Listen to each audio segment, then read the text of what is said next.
Oh, good afternoon, JFK Warriors out there. This is Barry Jones with Standards Plus HistoryAcademy.com. It's my website if you want to check it out. Offering a rare Sunday afternoon episode. And I think this is episode 24, if I am right. Um, we have been covering the topic of Lee Harvey Oswald and the doppelgangers, all the body doubles. And if you remember on episode 22, they asked the question, were there doppelgangers?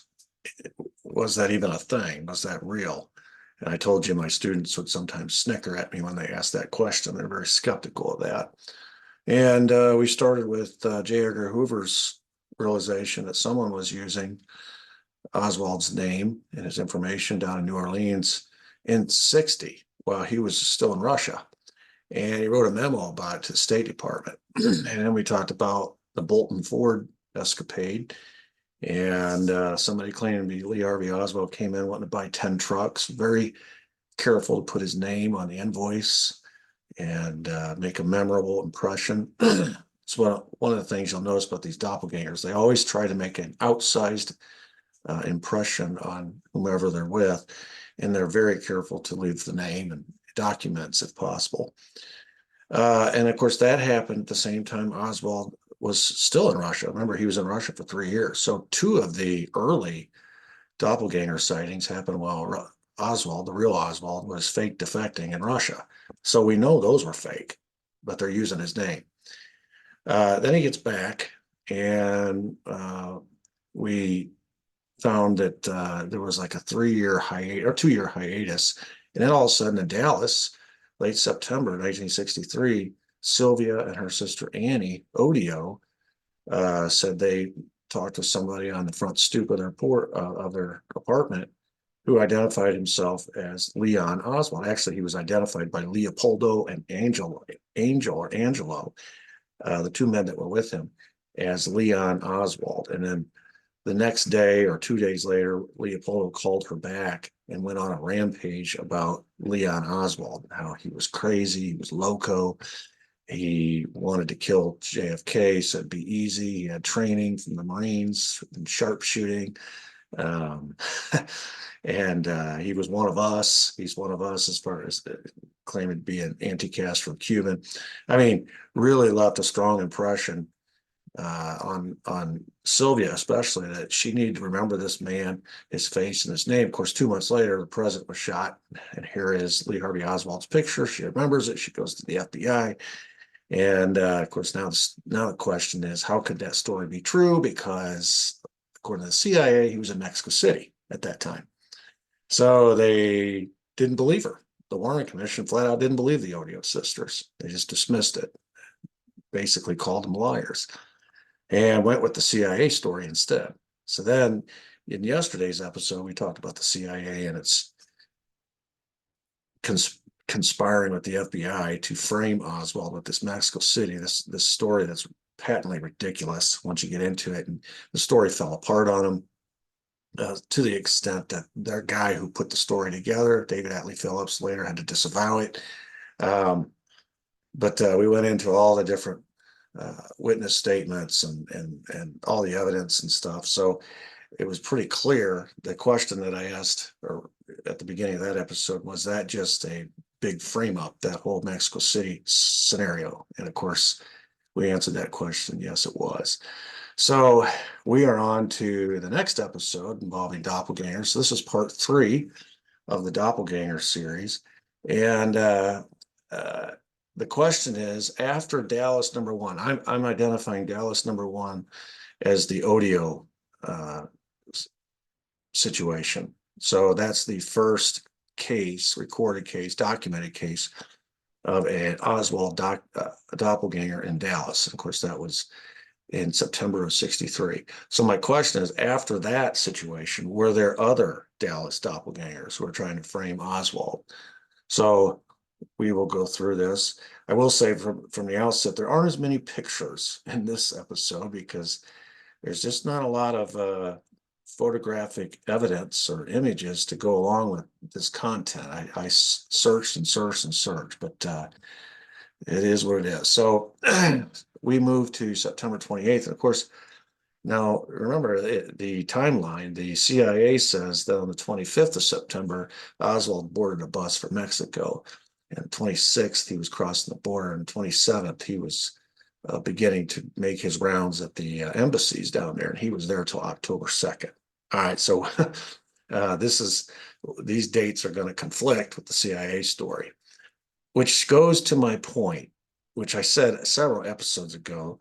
The people who put all these doppelgangers together went too far. They tried too hard to add in layers and layers of sightings of these doppelgangers, and they began to double up or overlap on each other and get on top of each other. It was very easy to dismiss them uh, as fake because Oswald cannot be two places at one time. So one of the places, one of the people has to be a poser, clearly. All right, let's start with September 28, 1963, at the Sports Drome Rifle Range in Dallas, Texas. The manager of the rifle range is a man named Malcolm Price. And he claimed afterwards in his testimony to the FBI that a man resembling Oswald was acting in such a way as to draw attention to himself. Oh boy, here we go again. Always trying to make a scene. Price said that he had to help Oswald adjust the scope on his rifle, and it even used his car headlights to light up the target because Oswald showed up at dusk. It was almost dark. And after the scope was adjusted and the headlights turned on, according to Price, Oswald fired 3 shots and hit the bullseye each time. So this is a handy little sighting if you're the government trying to prove that he's a sharpshooter. According to Price, he said, I saw Oswald 2 more times at the range, once in October and a second time in November. All right, so this is one of those sightings that is going to be very convenient for the government to show that he not only is a sharpshooter, and it's clear that he's good at it. He hit the target, the bullseye 3 straight times, but he's practiced. He's practicing like he's got something coming up he needs to practice for. All right, so move to November now. We're actually in the month of the big event. And this is November 1st, 1963. We're at a gun shop. And I did find a picture of the gun shop. So it's kind of an unusual little store. Dewey Bradford was in the gun shop, and he told the FBI that a man resembling Oswald bought ammunition for his rifle, and he did so in a, quote, rude and impertinent way. And he made a scene. He said he told Bradford and his wife and brother-in-law that he'd been in the Marine Corps, and he obviously wanted Bradford to remember him, and so he went out of his way to draw attention to himself. And after Oswald was arrested, of course, Bradford remembered the resemblance to the man, and they witnessed in the gun shop. So he reported it. He gave his statement to the FBI. So I hope you're seeing the pattern here. I mean, if you go back to, the Bolton Ford incident, the guy posing as Oswald was very, I wouldn't say obstinate, but he was very assertive in declaring his name and wanting to put his name on the invoice. He drew attention to himself. And then at the Odio situation, it wasn't the Leon Oswald who drew attention to himself. It was Leopoldo who brought attention to Leon Oswald by singling him out and then calling later and going on this diatribe about this Leon Oswald. And then, of course, the Mexico City Oswald got kicked out he got kicked out of the Cuban embassy. They had to escort him out. Then he gets kicked out of the Soviet embassy.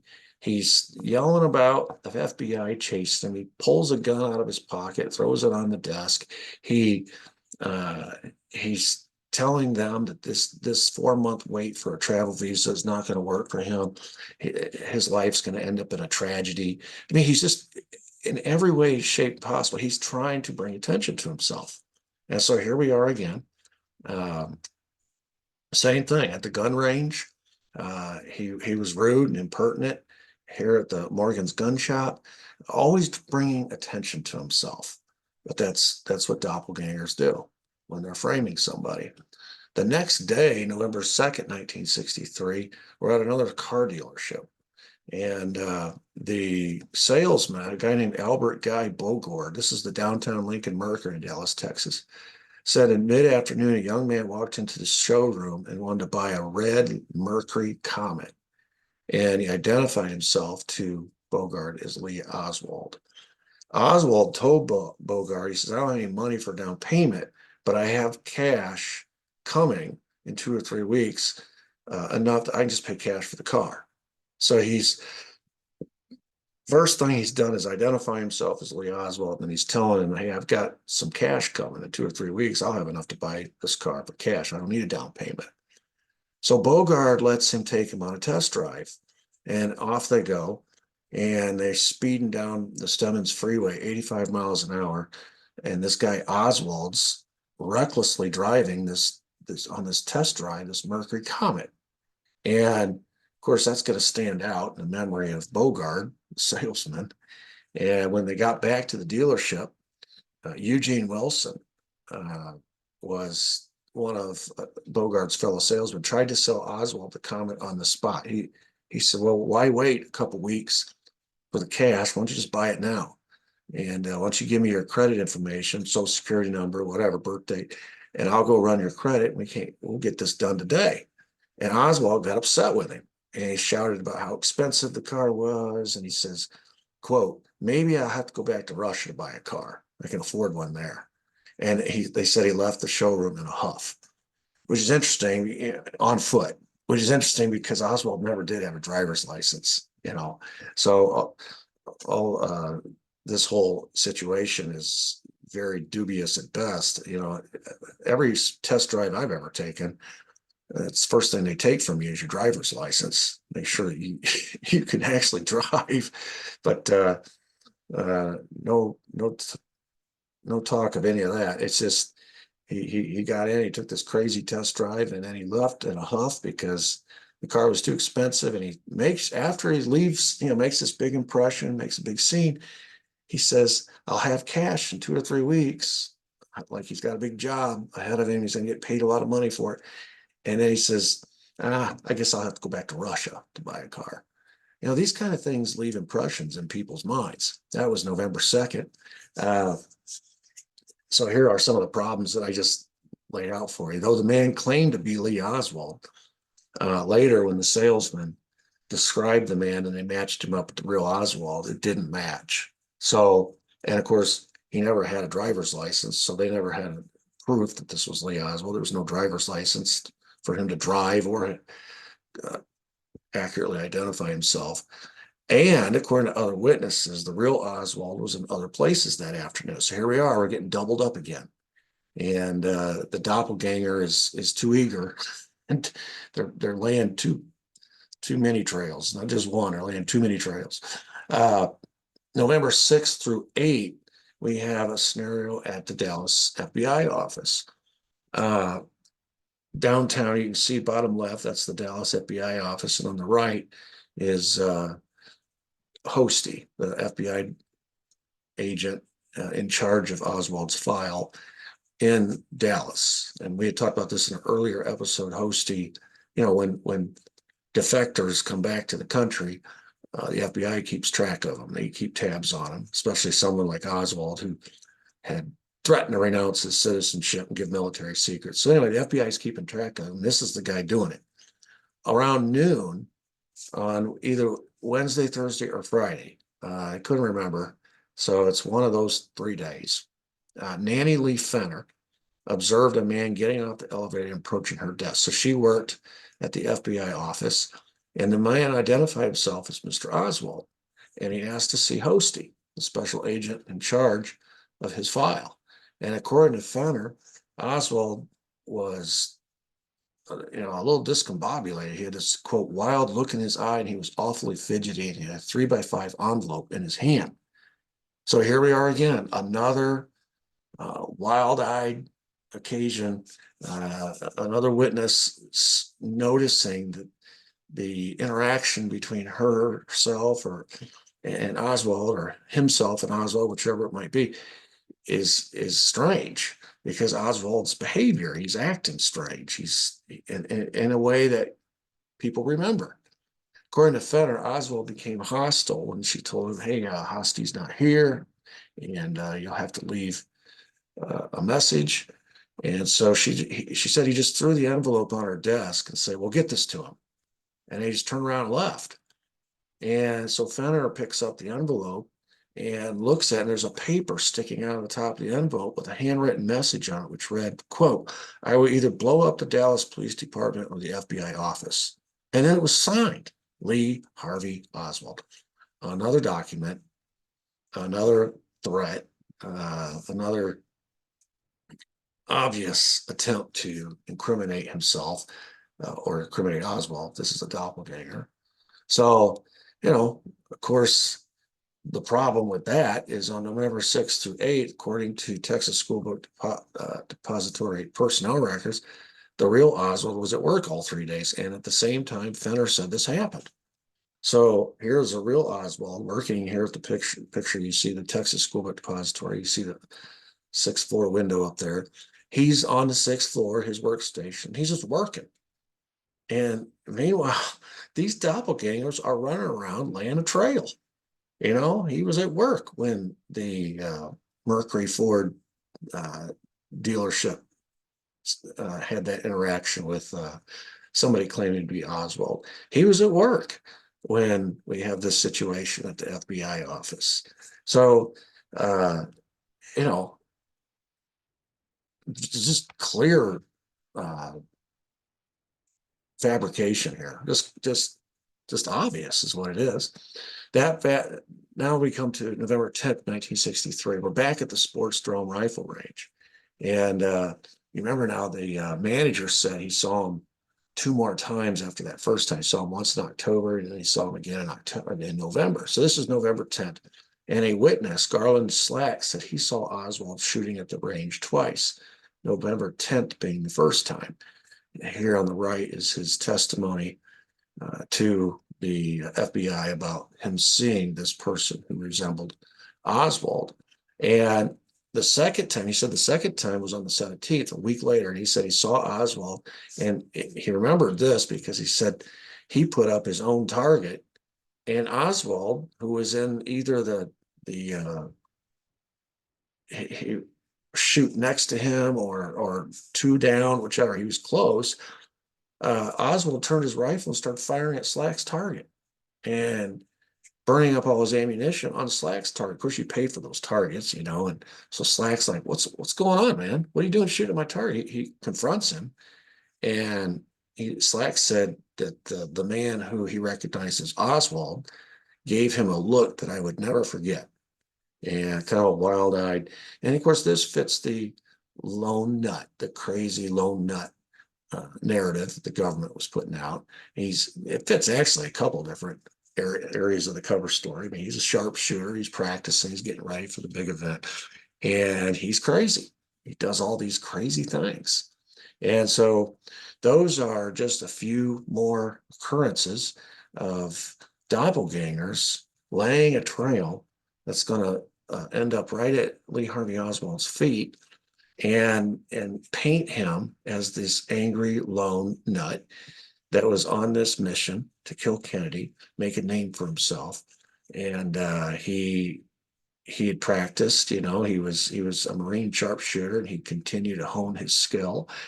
He went to the rifle range several times. He was and all the interactions he had with people, he was rude, he was obnoxious, he was always trying to draw attention to himself. He didn't treat people well.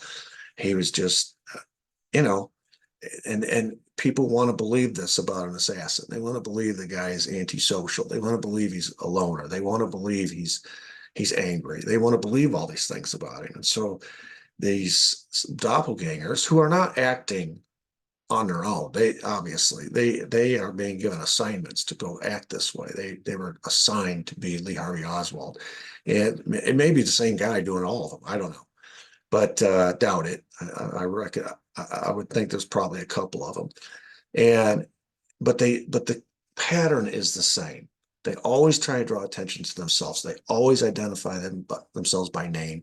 They almost always say something about, like at the car dealership, I'll have to go back to Russia, or I'm going to come into a bunch of money. There's something incriminating that he says that is memorable that these witnesses remember about it. So we've just gone through in 3 episodes. We've gone through the first one in 60 that J. Edgar Hoover wrote a memo about, then the Bolton Ford, that's 2. Then after Bolton Ford, we come back and then we have the Odio sisters, that's in Dallas, that's 3. Then we have a whole Mexico City thing, which is the whole, basically 5 or 6 days worth. We'll just count that as 1. So that's 4. And then we come back today in this episode, and we've got 3 times at the rifle range. So that's 5, 6, and 7. And then we've got the car dealership. That's 8. And then we've got Morgan's gun shop. That's 9. And so you see, this is what's going on. And we haven't reached the end of this yet. Okay. I'm saving some of the more interesting ones as we get closer and closer to the assassination. If you remember on this last slide, that put us up to November 17th. So we are 5 days away from the assassination, but we are not even close to being finished with the doppelgangers. So I just wanted to, so that's 9 times, and just, and 7 of those are within the last month before the assassination. Only 2 were, years earlier. So, and we got more to come. So that's why I started off this whole thing about Lee Harvey Oswald a few episodes ago. When we got to the topic of doppelgangers, I said, hold on, there's going to be a lot of them. Okay. And that's why you start to recognize a pattern, because it's almost always the same kind of scenario. And so anyway, that's today's episode. Tomorrow we'll get into some more doppelgangers as we get closer and closer to the main event. And if you enjoy what you're learning on these episodes, feel free to subscribe to my channel. Feel free to hit the notification bell. Feel free to give me a thumbs up. And as usual, and always, please feel free to comment on the YouTube videos and let me know what you think, or if you have information that can add to this topic, feel free. That'd be great. We're just trying to start a dialogue. Until next time, thanks and have a great day.